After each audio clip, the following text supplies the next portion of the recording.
Today I'll teach you guys how you guys can change Hey Siri into something else. So first thing, you want to go inside setting, and once you're inside setting, scroll a bit down and you can see this option called Siri and search.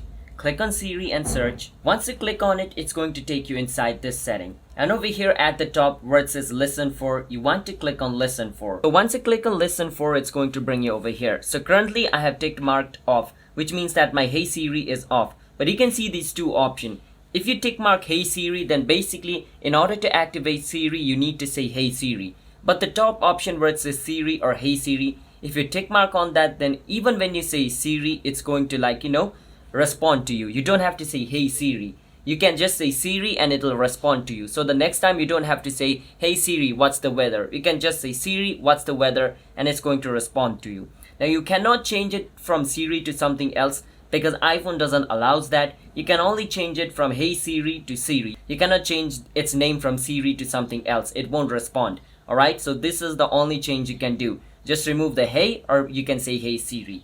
So that's how you guys can change Hey Siri to something else like Siri. So if you guys found our video helpful, hit the subscribe to our channel How to Guide. I'll see you guys next time.